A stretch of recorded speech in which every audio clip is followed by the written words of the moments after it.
കോഴിക്കോട് ബീച്ചിൽ നടന്ന അതിരടി സിനിമയുടെ പ്രൊമോഷൻ പരിപാടിയുമായി ബന്ധപ്പെട്ട സംഭവങ്ങൾ വാർത്താ പ്രാധാന്യം നേടുകയാണ്. രഞ്ജിനി ഹരിദാസ് അവതാരകയായി എത്തിയ പരിപാടിയിൽ ടൊവിനോ തോമസും ബേസിൽ ജോസഫും അടക്കമുള്ള താരങ്ങളെ കാണാൻ ആയിരങ്ങളാണ് ബീച്ചിൽ തടിച്ചുകൂടിയത്. വൻ ജനാവലി വന്നതോടെ തിക്കിലും തിരക്കിലും കുറച്ചു കുട്ടികളെ കാണാനില്ലെന്ന പരാതി ഉയർന്നിരുന്നു. കുട്ടികളെ കാണാനില്ലെന്ന മാതാപിതാക്കളുടെ ആശങ്ക സിനിമയുടെ അണിയറ പ്രവർത്തകരോട് പങ്കുവച്ചതോടെ അവതാരകയായ രഞ്ജിനി ഹരിദാസ് ഇടപെടുകയായിരുന്നു. ഷോ നടക്കുന്നതിന്റെ ഇടയിൽ കുട്ടികളെ കാണാനില്ലെന്ന അറിയിപ്പ് രഞ്ജിനി മൈക്കിലൂടെ നൽകി. എന്നാൽ കാണികളിൽ ചിലർ ഈ അറിയിപ്പ് വെറും പരിഹാസമാക്കി. അതിൽ നിന്നൊരാൾ മോശം കമന്റ് പറഞ്ഞതോടെ രഞ്ജിനി കടുത്ത രീതിയിൽ തന്നെ പ്രതികരിച്ചു.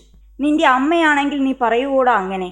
എന്തുവാടെ, എന്തു ബോറാണ്, ഒരാളെ കാണുന്നില്ലെന്ന് പറയുമ്പോൾ തമാശ. ഇതാണ് മനുഷ്യരുടെ പ്രശ്നം. 10 പേർ ചാവുമ്പോൾ കിടന്നു ചിരിക്കും. നിങ്ങൾ ഇത്രയും മനോഹരമായി നിൽക്കുമ്പോൾ ഇടയ്ക്ക് ഒരെണ്ണം, അവന്റെ മുഖം ഞാൻ മറക്കില്ല എന്നുമായിരുന്നു രഞ്ജിനിയുടെ വാക്കുകൾ.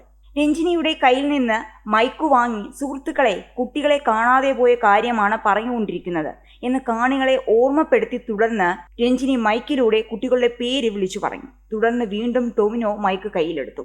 പ്രിയപ്പെട്ടവരെ, ഷേക്ക് ഹാൻഡ് തരാം, ഫോട്ടോ എടുക്കാം, എല്ലാം ചെയ്യാം.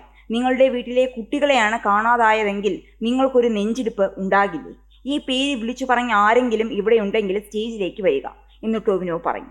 നടൻ പറഞ്ഞു നിർത്തിയതും കാണികളിൽ നിന്ന് കുറച്ചുപേർ കാണാതായവർ ഇവിടെയുണ്ട് എന്ന് പരിഹസിക്കുന്ന രീതിയിൽ വിളിച്ചു പറഞ്ഞു. ഇത് തമാശ പറയേണ്ട വിഷയമല്ല സുഹൃത്തെ, പ്ലീസ് മനസ്സിലാക്കൂ എന്ന് പരിഹസിച്ച കാണികളോടായി ടൊവിനോ പറഞ്ഞു.